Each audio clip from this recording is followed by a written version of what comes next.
Hello students, let's solve this numerical.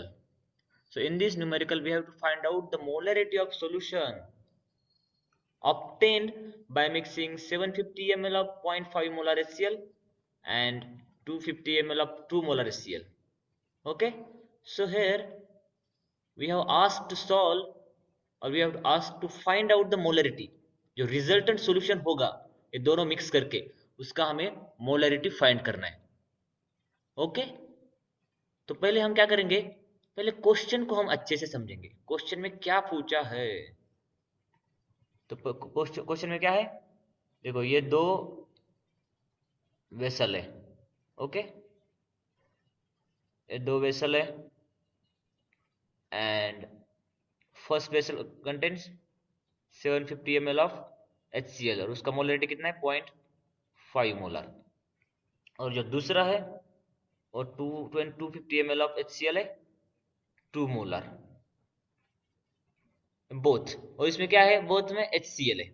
तो हमें क्या करना है, अब ये दोनों HCl जो है वो मिक्स करने हैं और जो ये रिजल्टेंट बनेगा तो इसका मोलरिटी हमें फाइंड आउट करना है. Okay, you understood the question.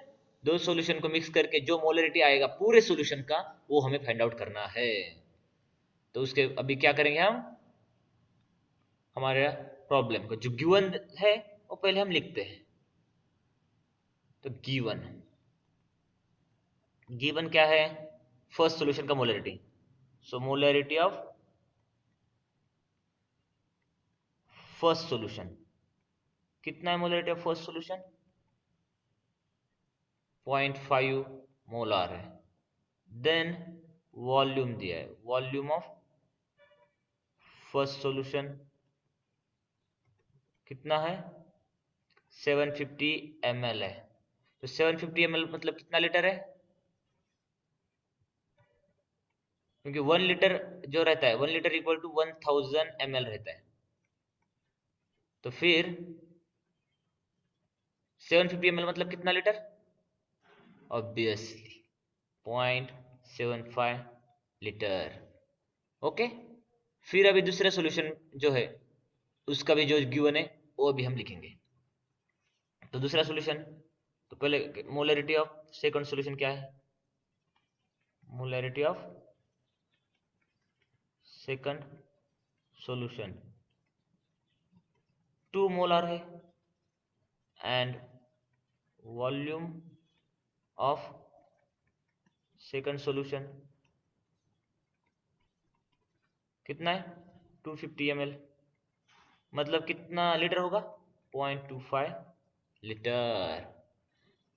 And we have asked to solve the resultant molarity, मतलब मोलरिटी ऑफ रिजल्टेंट सॉल्यूशन. तो हमारे पास एक फार्मूला है मोलरिटी फाइंड करने का रिजल्टेंट सॉल्यूशन का.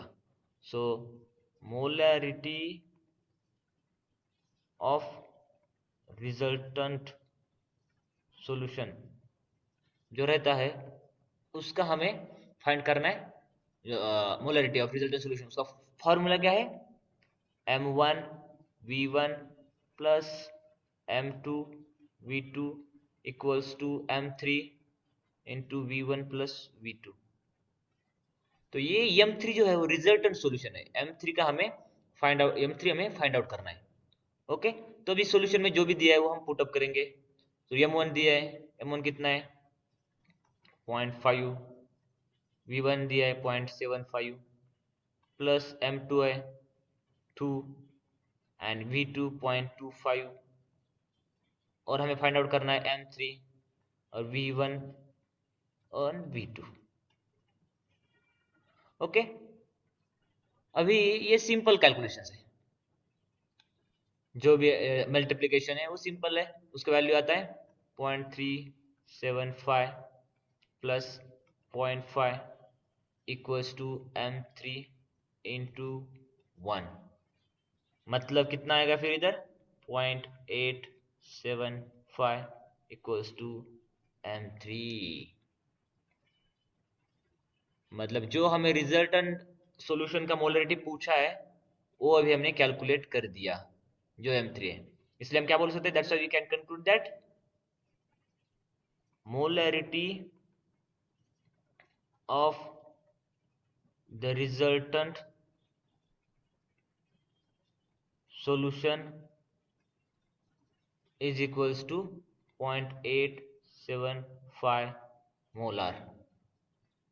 तो हमें वही पूछा है, मोलारिटी ऑफ रिजल्टेंट मतलब molarity of solution mix, solution obtain by mixing, मतलब ये दोनों सॉल्यूशन को मिक्स करके जो आएगा रिजल्टेंट उसका मोलारिटी। तो 0.875 मतलब हमारा कौन सा आंसर इधर करेक्ट है, हम बोल सकते D. Okay, that's why we can conclude here that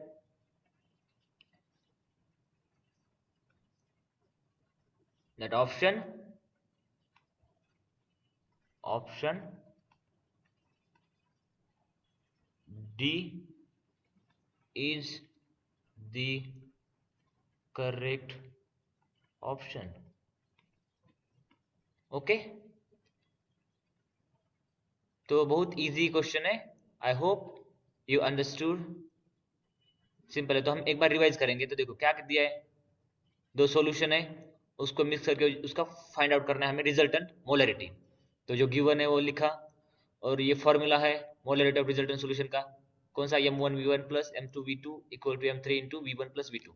और जो वैल्यूज है वो डायरेक्टली हमें पुट अप करना है, वो सिंपल कैलकुलेशन करना है, आएगा हमारा मोलरिटी ऑफ रिजल्टेंट सॉल्यूशन 0.875, और हमारा जो डी ऑप्शन है वो करेक्ट है।